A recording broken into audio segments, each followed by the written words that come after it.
The Italian astronomer Galileo once wrote that the great book of the universe stands continually open to our gaze. But it cannot be understood unless one first learns to comprehend the language in which it is written.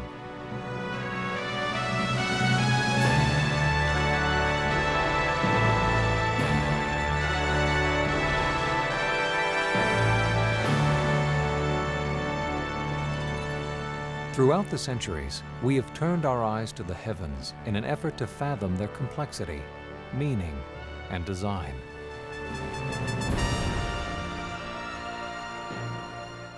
It is a timeless quest for discovery, and today it is enhanced by the most sophisticated instruments ever devised. Amazing tools of astronomy that draw the deepest regions of space into clearer focus than at any time in history. Unfolding before our eyes, a vast frontier of seemingly infinite wonder and size.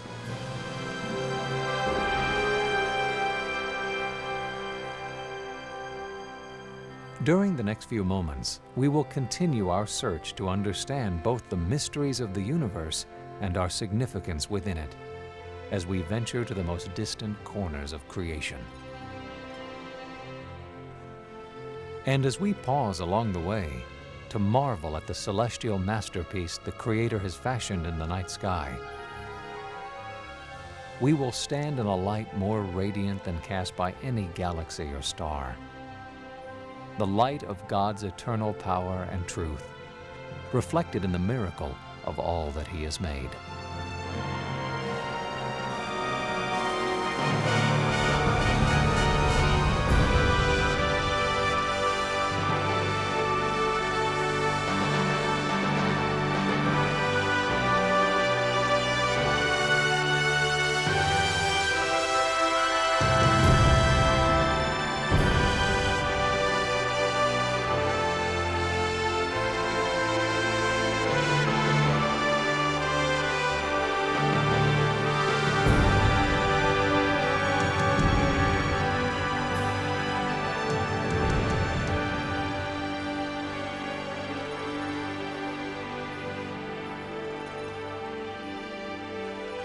In all of history, this has to be the greatest time ever to be an astronomer, because the pace of discovery just keeps accelerating.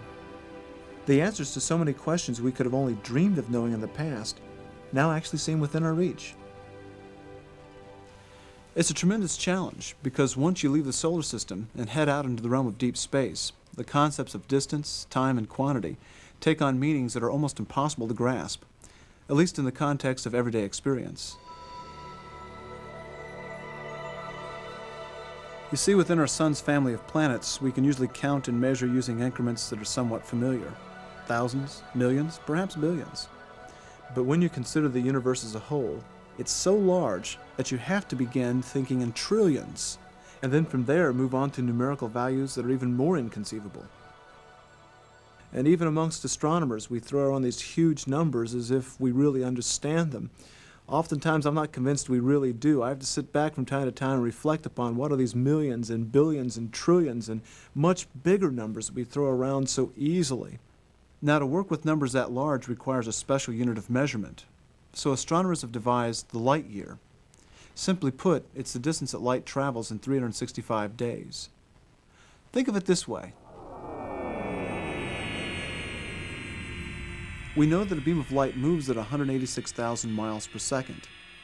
So in the course of a year, it'll travel about 6 trillion miles. At that rate, you could make a complete trip around the Earth in the length of time it takes to snap your fingers. Traveling that rapidly, a trip to the moon would take 1.3 seconds. You could reach the sun in about 8 minutes. And the nearest star outside the solar system, Alpha Centauri, would require a journey of a little over 4 years.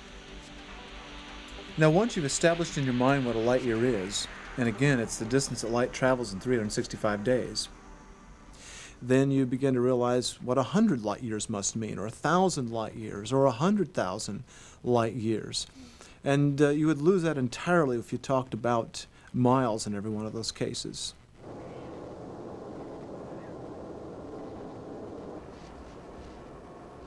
Now, despite the enormous distances involved, technology has opened a spectacular window to the universe. And as we continually venture out, sometimes millions of light years from the Earth, we not only see many of creation's greatest wonders, we also have the chance to come face to face with the full magnitude of God's power. And it's an awesome sight.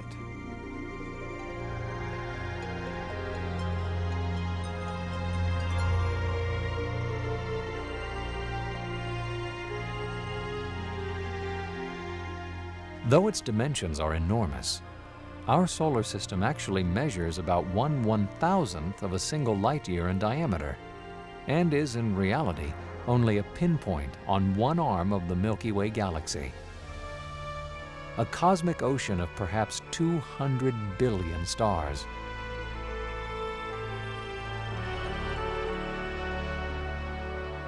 To better understand just how large our galaxy really is, imagine the orbital pathways of the planets compressed into an area the size of a coffee cup.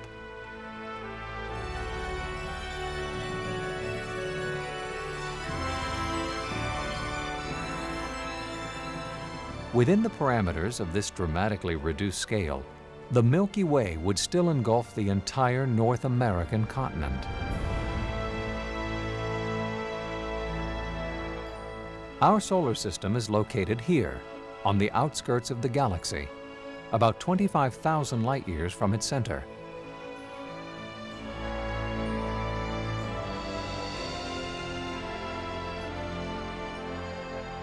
If we were to view the Milky Way on its edge, it would appear much like this. Its flat disk, measuring about 100 million light-years across, surrounds its bulging central core, a brilliantly luminous region containing more than 100 billion stars.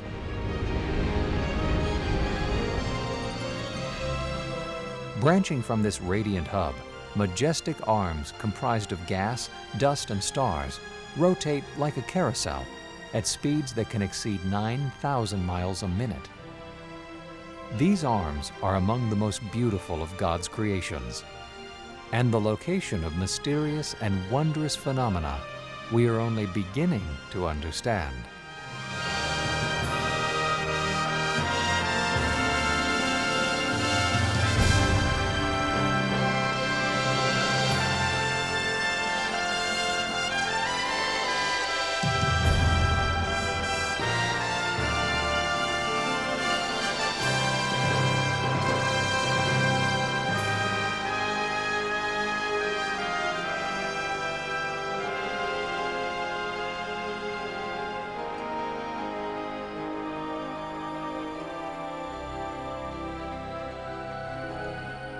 Scattered throughout the Milky Way, magnificent regions called nebulae move among the stars. These islands of hydrogen gas and dust, many of them thousands of times larger than our entire solar system, are illuminated by starlight, creating the most vibrant colors in the universe.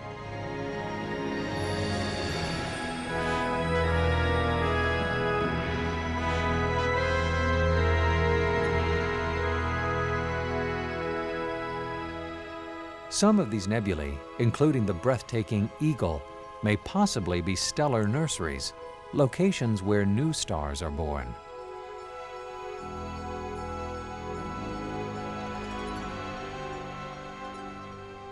While others, like the Crab Nebula, are the products of an event that, though rarely observed, has captivated astronomers for centuries.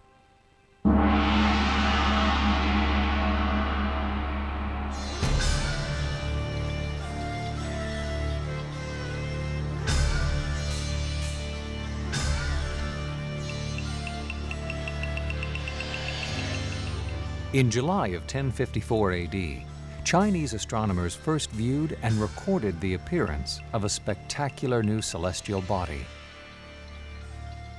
They called it a guest star, and for 23 days it blazed as the brightest object in the heavens, except for the sun. Though they didn't realize it at the time, those ancient observers were witnesses to the violent death of a star more than 6,500 light-years away.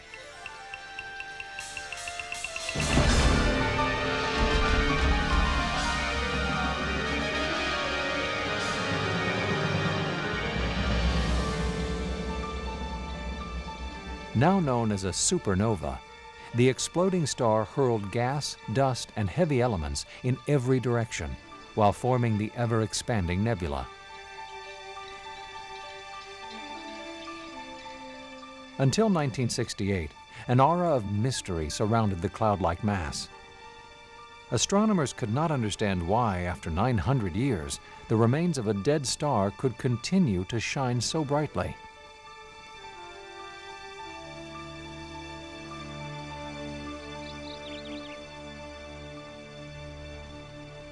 Finally, the answer was uncovered at the National Radio Observatory in Green Bank, West Virginia. After aiming a powerful astronomical instrument at the center of the Crab Nebula, then tracking it as it moved through the heavens, radio frequencies, not visible to optical telescopes, were detected pulsing in a precise, consistent pattern. The source of these unusual transmissions would prove to be one of the most fascinating celestial bodies ever discovered.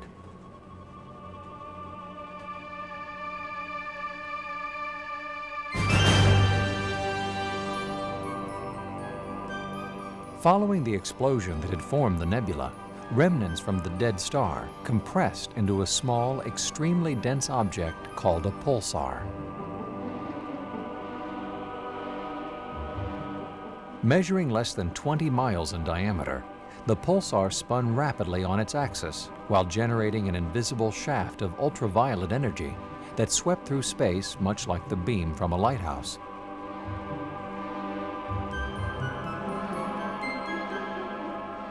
These constant bursts of radiation have heated and illuminated the Crab Nebula for nearly 1,000 years.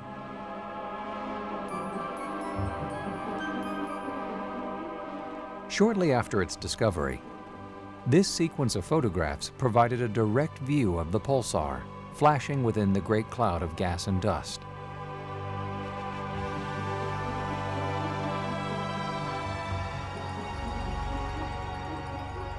Since 1968, radio telescopes have identified several hundred of these mysterious remnants of once massive stars throughout the Milky Way.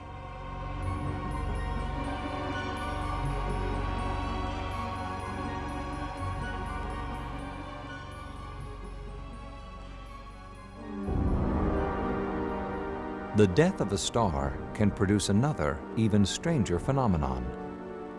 When a star at least 5 times the size of the Sun finally burns out its fuel supply, it can collapse on itself, forming a black hole. The gravitational pull of this galactic whirlpool is so strong that everything around it, including light itself, is trapped inside. The shape of a star is distorted and stretched while being relentlessly consumed by the inescapable forces of a neighboring black hole.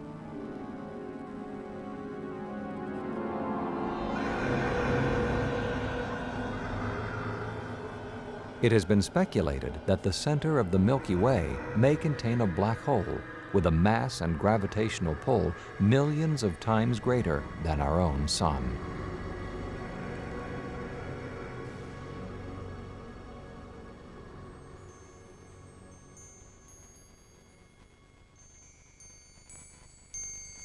Less than a century ago, it was commonly believed that the Milky Way was, in and of itself, the entire universe. Nothing was thought to exist beyond its boundaries.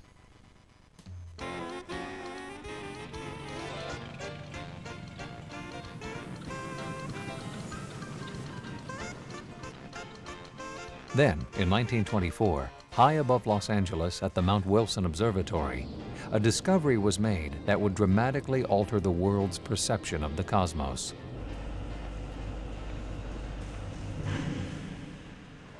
Utilizing the most powerful telescope of his day, the astronomer Edwin Hubble conclusively determined that distant hazy objects in space, long thought to be nebulae within the Milky Way, were in reality individual galaxies, many as large or larger than our own. For the first time in history, a correct conceptual view of the universe was in sight.